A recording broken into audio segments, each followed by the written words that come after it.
Alright, update video. So I have one motor controller board installed and the back four legs all wired up. It was quite a task shortening all the wires to get them as short as possible without too short. I had screwed up one of them that during testing it actually unplugged itself and drove me mad for a while for trying to figure out why that one motor wasn't working. So that's my first tip is, yes, you need to shorten your wires, but be careful not to make them too short. Always extend your legs in every single direction, because having it fully extended like that makes a huge difference when it's turning like this than if it was compressed. So be sure to run through all movements before you clip and resize your wires. So I'm not sure if we can see under here, but let's try zooming a little. You'll see a bunch of plugs plugged into that board behind those wires there. That's the first motor controller board with a total of 3 times 4, 12 wires connected to it. Now here's the second motor controller board. Kind of tricky if you're not very careful to get 2 of these together. You can daisy chain them all together. See how they have pins on either side that are identical. So you can actually, I think the number is 64 of these boards you could actually daisy chain together.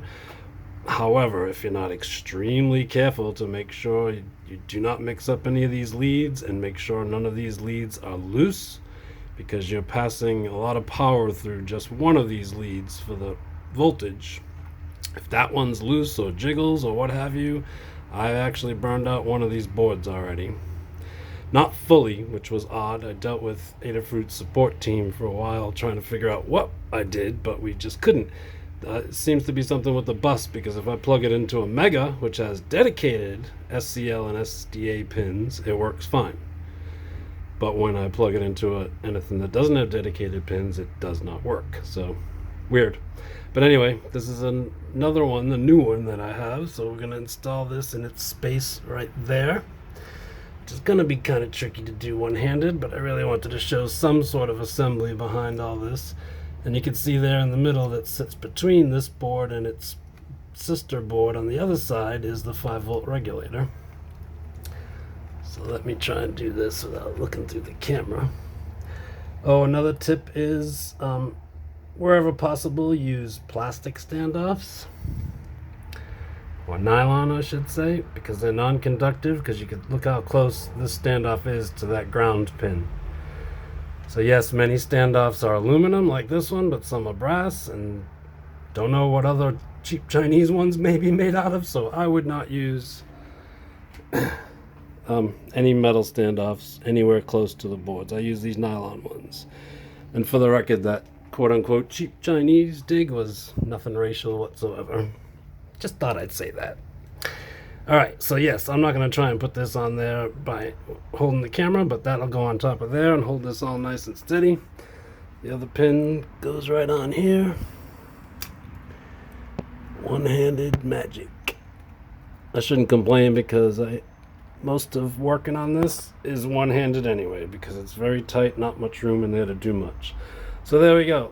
This one does not need direct power connected to these screw terminals here, because its sister board has the main power going into it, and that's why I mentioned these pins that connect the two must be very well connected. Well, they're on the other side in this case, because if it's even a loose connection, especially on the power one, you could definitely cause your servos some problems.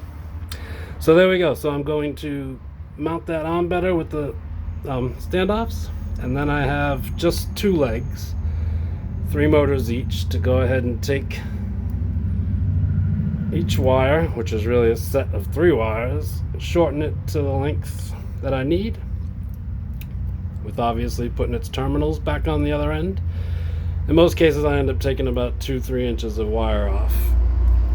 And I've also tried to wire them on the pins that are closest to where they are, so there's not much crisscrossing of wires and such. It's very hard to see here because I've already moved all the legs out of my way. Actually, I should have done this when I showed the first time the board. So you can see they're pretty organized, as well as you could possibly do for 12 wires in such a small spot. So yes, I have to do that for these two guys, and then two for the head, all into that board that we just installed right there. Oop, my finger's on the lens, sorry about that. And then I'm going to buckle it all back up. So everything else is ready to go, and I've tested everything else. This is my connection from my Ps2 Remote receiver. This is my little infrared human detection device. And then I just have a LED just to give me a little status feedback. I got two more plastic wire covers, loom covers, I guess it's called, wire loom, for each of the arms.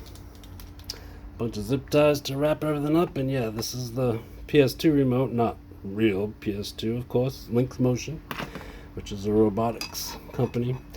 And then yes, this is the Ps2 Remote. I had to mount it on top, which is no big deal because it's black, so it pretty much blends in nice anyhow. And then this receiver unplugs if I don't need to use it.